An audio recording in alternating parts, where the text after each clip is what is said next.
large General Assemblies with really diverse ages and regions represented. It's so nice. Up hands to all of you for being here. So right now I'm going to take some time to explain the process. And as I said, if you caught it today on the panel, this is really as much a process as it is a protest. It's not casting your vote into a mysterious box and not knowing where it's going. It's seeing each other face to face. It's giving a chance to be empowered to say something or be empowered to feel comfortable that your community will say it for you. And we use very specific tools of communication. They're not the only ways to communicate, but we use specific tools in order to keep things clear, to keep things organized, and to make sure everybody gets to have their say. We use these tools for everyone. Facilitators use these tools, but also everyone in a General Assembly is empowered to use these tools. We as facilitators have no more power than anyone else here. I'm going to repeat that. We have no more power than anyone else here. If you see something that you disagree with, feel empowered to step up and be a part of it. And that's why we use these hand signals. So the first hand signal, one that I like a lot, is this. And you've seen this. This means I like it. This is a really wonderful one. It means I agree. You can flash this really at any time. It's also how we say yes when we're voting on consensus. These are flat hands. It means I'm on the fence. I'm not sure how I feel about this. This is down hands. And this means I don't like this. I'm disagreeing. This is dissent. We cannot get consensus if we see too many flat or down hands. The strongest form of dissent, and I repeat this, the strongest form of dissent that you can possibly have, and I only have one hand, but is a block. This is a block. This is very crucial. This is how you say, I am morally opposed to this. I will leave this conversation. I will leave this room. I will leave this movement if this proposal passes. I've never blocked anything ever. I think the intention is that you use it just a couple times in your lifetime. There's no limit, of course, but blocks are asked to be explained. So be prepared if you throw up a block. Another one that we use that I like a lot, and I'm going to reiterate this again, is roll hands. Yes, I get these a lot. So roll hands means wrap it up. It means I get what you're saying. You're being a little bit redundant, though. It's not supposed to be a rude signal. It's only supposed to say, like, whoa, you are taking up time. I agree. I like to roll hands and flash I like it at the same time.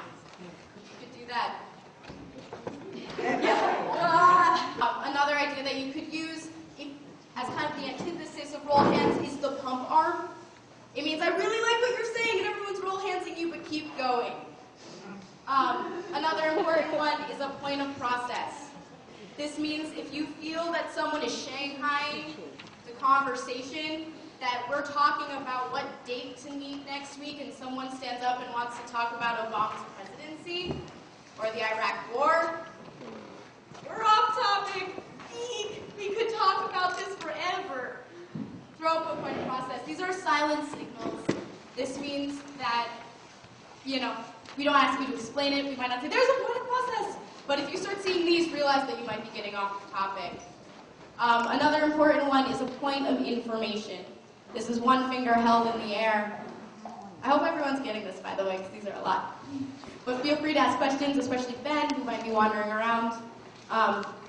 This means I have a point of information. It is one sentence. It's not a time to state your opinion or to continue on a concern about a certain discussion. It's really like, oh my God, you said that the march is going to be at 12:30, but it's really at 2. Point of information. Or, I know pertinent information that's going to not allow this action to happen. We also have a clarifying question. This is pretty much self-explanatory. You have a question, you're kind of unsure, it has to do with the discussion, it's not off the process, throw up a clarifying question, and we'll try to answer it. These can jump stack. We will have a role, we do have a role called stack, and I believe it is Barry and Yeshua today?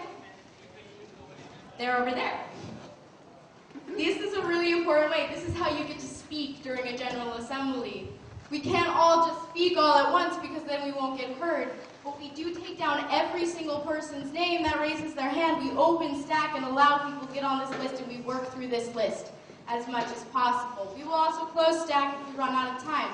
We use progressive Stack. If we realize that you haven't been speaking much, we might place you higher up on the list. This is subjective, but we use it very, very carefully. But know that that's how you get your chance to speak. You raise your hand politely, you get the attention of the stack taker, and they'll write it down. Another thing that we do is vibes. Laura's going to be our vibes checker today. She's going to be asking how we feel about this. This is when we get to use our nice little wiggly fingers, our twinkles, if you will, our down twinkles, our up twinkles. So Laura will say, can I get a vibe check on that? And everyone will throw up how they feel about that. Step up. Step up. You haven't been speaking much, but you have something to say. Feel free to say it. Get on Stack. We have a process where everyone gets heard. So that's the basics of process. We have a point of information? Some groups